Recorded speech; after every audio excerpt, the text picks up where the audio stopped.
ಕದ್ದವನು ಕಳ್ಳ ಅಲ್ಲ. ಕಳ್ಳತನ ಮಾಡಿರೋ ವಿಡಿಯೋ ಸಿಕ್ಕರೂ ಅರೆಸ್ಟ್ ಮಾಡೋಕ್ಕಾಗಲ್ಲ, ಕೇಸ್ ಹಾಕೋಕ್ಕಾಗಲ್ಲ. ಹೀಗೆಲ್ಲ ಕೇಳಿದಾಗ ಶಾಕ್ ಆಗ್ತೀರಾ. ಆದರೆ ಏನು ಮಾಡೋದು, ಆಗಿರೋದೇ ಹಾಗೆ. ಇದು ಆಗಿರೋದು ತುಮಕೂರಿನಲ್ಲಿ. ಕಳ್ಳತನ ಮಾಡಿರೋದು ಇಲಿಗಳು. ಹೌದು ಸಾರ್, ಇಲಿಗಳು. ತುಮಕೂರು ಸಿಟಿನಲ್ಲಿ ಕಾಲ್ಟೆಕ್ಸ್ ಇದೆಯಲ್ಲ, ಟೌನ್ ಹಾಲ್ನಿಂದ ಸ್ವಲ್ಪ ದೂರ ಇದೆ ಅಷ್ಟೇ. ಅಲ್ಲಿ ವಿಶಾಲ್ ಜ್ಯುವೆಲರ್ಸ್ ಅಂತ ಇದೆ. ಆ ಅಂಗಡಿನಲ್ಲಿ ಇತ್ತೀಚೆಗೆ ಒಂದಿನ 50 ಗ್ರಾಮ್ ಗೋಲ್ಡ್ ಮಿಸ್ ಆಗಿತ್ತು.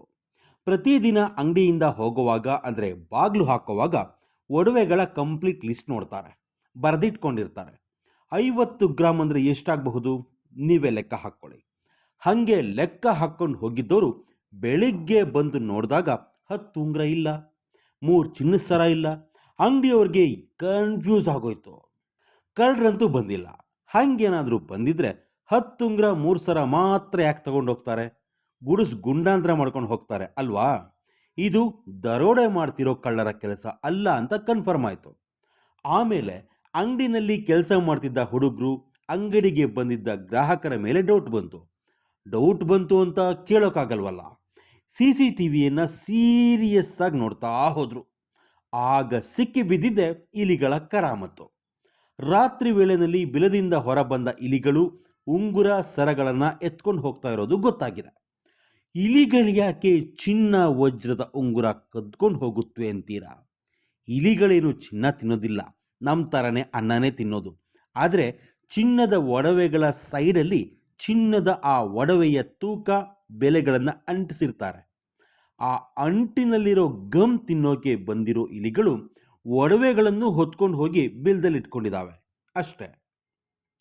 ಶಟರ್ ಮುರಿದಿಲ್ಲ, ಕಳ್ಳರ ಸುಳಿವಿಲ್ಲ, ಲಕ್ಷಾಂತರ ರೂಪಾಯಿ ಮೌಲ್ಯದ ಆಭರಣಗಳು ನಾಪತ್ತೆಯಾಗಿದ್ದ ಪ್ರಕರಣ ಕೊನೆಗೆ CCTV ದೃಶ್ಯದಿಂದ ಕಾಮಿಡಿಯಾಗಿ ಕನ್ವರ್ಟ್ ಆಗಿದೆ.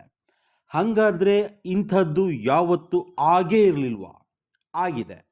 ಇತಿಹಾಸದಲ್ಲಿ ಪ್ರಪ್ರಥಮ ಬಾರಿ ಅಂತೂ ಖಂಡಿತ ಅಲ್ಲ. ಮುಂಬೈನಲ್ಲಿ ಮಹಿಳೆಯೊಬ್ಬರು ತಮ್ಮ ವ್ಯಾನಿಟಿ ಬ್ಯಾಗಲ್ಲಿ ಚಿನ್ನದ ಒಡವೆ ಇಟ್ಟಿದ್ರು. ಅದೇ ಬ್ಯಾಗ್ನಲ್ಲಿ ವಡಾಪಾವ್ ಕೂಡ ಇಟ್ಕೊಂಡಿದ್ರಂತೆ. ವಡಾಪಾವ್ ಆಸೆಗೆ ವಾಸನೆಗೆ ಬಂದ ಇಲಿಗಳು ಬ್ಯಾಗನ್ನೇ ಚರಂಡಿಗೆ ಎಳ್ಕೊಂಡು ಹೋಗಿದ್ವು. ಇದು ಹಳೇ ಕಥೆ. ಅಮೇರಿಕಾದಲ್ಲಿ ಒಂದು ಜಾತಿ ಇಲಿ ಇದೆ, ಪ್ಯಾಕ್ ರ್ಯಾಟ್ಸ್ ಅಥವಾ ವುಡ್ ರ್ಯಾಟ್ಸ್ ಅಂತಾನೆ ಕರೀತಾರೆ. ಆ ಇಲಿಗಳಿಗೆ ಹೊಳೆಯೋ ವಸ್ತುಗಳು ಅಂದರೆ ಒಂಥರ ಅಟ್ರಾಕ್ಷನ್ನು, ಲವ್ವು, ಹುಚ್ಚು. ಕಾರಿನ ಕೀಗಳು, ನಾಣ್ಯಗಳು, ಚಮಚಗಳನ್ನು ಕದ್ಕೊಂಡು ಹೋಗಿ ತಮ್ಮ ಗೂಡಲ್ಲಿ ಬಚ್ಚಿಟ್ಕೊಳ್ತಾವಂತೆ. ಇದು ರೋಮನ್ ಹಿಸ್ಟ್ರಿ ಪುಸ್ತಕಗಳಲ್ಲೂ ಇದೆ. ಬ್ರಿಟಿಷ್ ನೌಕಾಪಡೆಯ ದಿನಚರಿ ದಾಖಲೆಗಳಲ್ಲಿ ಕೂಡ ಈ ರೀತಿಯ ಇಲಿಗಳು ಮಾಡ್ತಿದ್ದ ಕಿತಾಪತಿಯ ಹಿಸ್ಟ್ರಿ ಇದೆ. ಈ ಇಲಿಗಳು ಬರೀ ಕದ್ಕೊಂಡು ಹೋಗೋದಿಲ್ಲ, ಬದಲಿಗೆ ತಾವು ಎಲ್ಲಿಂದ ಏನೇನು ಹೊಳೆಯೋ ವಸ್ತುಗಳನ್ನು ಕದ್ದಿರ್ತವೋ ಅದೇ ಜಾಗದಲ್ಲಿ ಕಡ್ಡಿಯನ್ನೋ ಹುಲ್ಲನ್ನೋ ಇಟ್ಟು ಹೋಗ್ತಾವಂತೆ. ಆದರೆ ಇದು ಅಮೇರಿಕದ ಪ್ಯಾಕ್ ರ್ಯಾಟ್ಸ್ ಜಾತಿಯ ಇಲಿಗಳು ಮಾತ್ರ. ಅದೆಲ್ಲ ಬಿಡಿ, ಕೋರ್ಟುಗಳಲ್ಲಿ ದಾಖಲೆಗಳನ್ನೇ ತಿಂದು ಹಾಕಿರೋ ಇಲಿಗಳಿಂದ ಅದೆಷ್ಟೋ ಜನ ಶಿಕ್ಷೆಯಿಂದ ಬಚಾವಾಗಿದ್ದಾರೆ. ಆದರೆ ನಮ್ಮ ತುಮಕೂರಿನಲ್ಲಿ ನಡೆದಿರೋ ಈ ಚಿನ್ನದ ದರೋಡೆ ಇದೆಯಲ್ಲ, ಅದು ಮಾತ್ರ ಇತಿಹಾಸದಲ್ಲೇ ಮೊದಲ ಬಾರಿಗೆ ನಡೆದಿರೋ ಘಟನೆ. ವಿಚಿತ್ರ, ವಿಸ್ಮಯ, ಕುತೂಹಲ. ಯಾಕಂದರೆ ಒಂದು ಚಿನ್ನದ ಅಂಗಡಿಯಲ್ಲೇ ಈ ರೀತಿ ಇಲಿಗಳ ಒಂದು ಗ್ಯಾಂಗ್ ಬಂದು ಚಿನ್ನದ ಉಂಗುರಗಳನ್ನು ದರೋಡೆ ಮಾಡಿರೋದಿದೆಯಲ್ಲ, ಇದಂತೂ ಈ ಹಿಂದೆ ಎಲ್ಲೂ ಆಗಿಲ್ಲ. ಮುಂದೆ ಯಾವತ್ತಾದರೂ ಎಲ್ಲಾದರೂ ಆಗುತ್ತೋ ಇಲ್ವೋ ಗೊತ್ತಿಲ್ಲ.